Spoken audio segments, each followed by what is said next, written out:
Hey guys and welcome. Today we're going to talk about pivot table on Excel.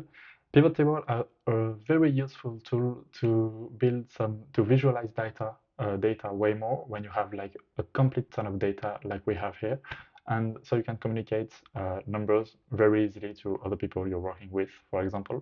So let's get into it.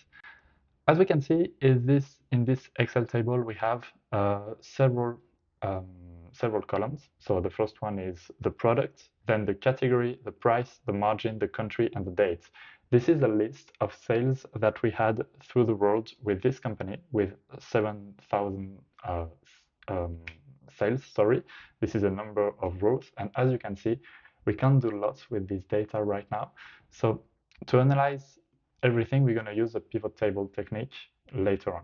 But first, every data we have here is not very practical to analyze. So we're going to see, like, at first, the product, we won't touch it. The category either, it's not useful here. The price, though, can be put in currency. So I'm just going to put euros for the price, just going to put euros for the margin too. And then the country is actually pretty good. The date, we're going to have an issue there. We're going to see afterwards. Because first, I want to make some calculations for the margin. What's really useful for the margin is the percentage compared to the price you sold the product. So I'm going to just insert a column and put percentage margin and make some math very easily, which means this data on this data. As you can see, Excel is putting me some euros, which is not logical, so that's why I transformed it into percentage. And now what we're going to do is about the date. What I want for the date is the year and the month of the sale. I don't need the day. I don't need to be this precise. And actually here, Excel is not even um, detecting my date as a date. This happens a lot if it's like an extract from a software or something, like Excel doesn't recognize the data, so you have to transform it. So let's get into it. I'm gonna just select everything, go into data and text to columns. Here I have delimited, so I'm just going to choose delimited, and you can actually separate your columns, like separate your data like this in many columns. And as you can see, I prepared it before, so my separator here is going to be this slash, and once I do it, finish, I have the day of the sale, the month, and the year. So I won't need actually the day, like I said. And as we can see, the months are being written as a number. I don't really like it. I would like to have January, February, etc. So I'm just going to put 1, 2. I'm going quickly on this phase until 12 and January, and Excel should know that.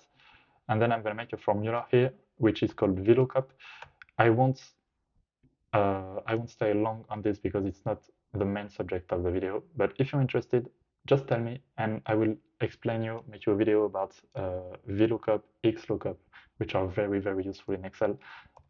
2/false, here we go, July 7, we're good, and I'm just gonna pass my values here, which means I now have the month and the year uh, in my table. So I'm just gonna rename this month and year.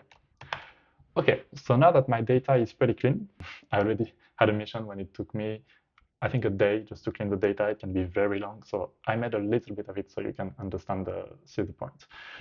Now I'm gonna press insert and I'm gonna ask for a table. This is not the pivot table so far, it's just a table because it's gonna be easier after for my analysis.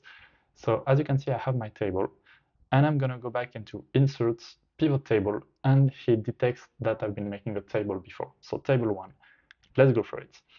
And now we can see that I have a new sheet that opened with a small window on the right with the pivot table fields. This is where I can manage all my fields from my pivot table. So let's go for the first analysis. Let's take like categories, for example. And as you can see, when I put categories into rows, this allows me to have every row label I can have here. So the unique unique value of this, and then I can put the prices. And as you can see, he's just summing my prices, and I can, if I want, right click on it and ask to sort them from largest to smallest. And very quickly, I have every value I want. I mean, I see right away what I've been selling the most and how much it brought into the company. Then we can add other things. Like if we want, we can add the margins. This is not extremely logical. I'm more gonna use my percentage of margin in my values. So the thing is, you can see, it actually calculates the sum of my margin. This is not logical at all because it's just adding percentage.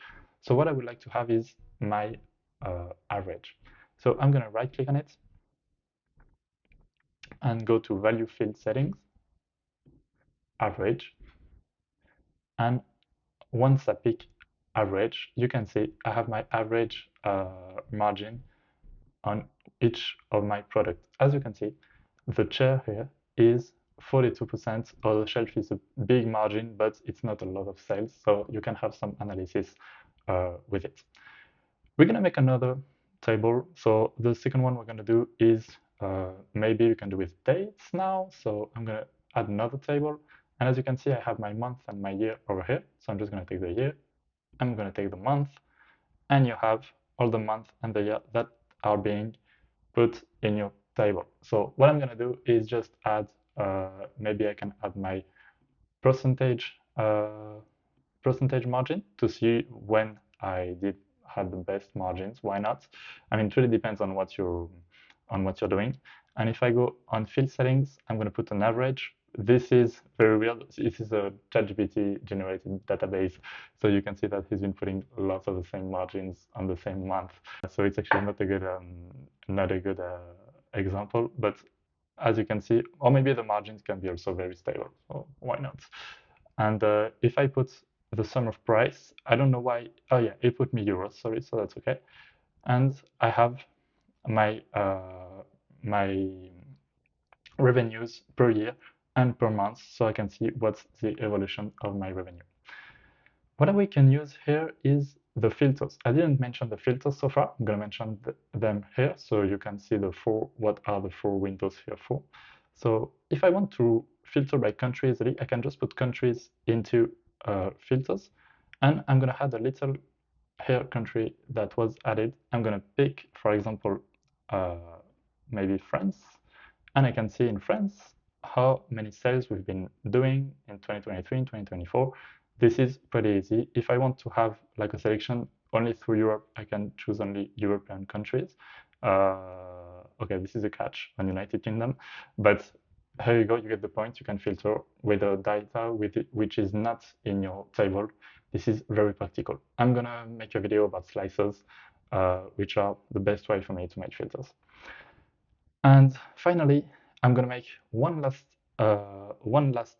table, which is gonna be with so always the same steps, and it's gonna be about categories. But this time, I want to put the countries right here. And what I'm gonna analyze here is also my price. This is a more logical, so I can see easily which country is actually being where I make the most of money and in which category. So this is actually a pretty good view to have. You can go in design too and maybe choose another view so you have something you can read easily. And then you have lots also of, like if you go into pivot table, I can come back maybe at this one. You have lots of reports options. So you can choose like to hide your subtotals if you want, don't show subtotals, or you can show them at the bottom in groups. We don't have actually subgroups in this. Like if I add a subgroup here, as you can see, we have the sum every time, and we can don't show them. That really depends on what you're looking for. Okay, so with all of this, you basically have all the basics to build your own pivot table.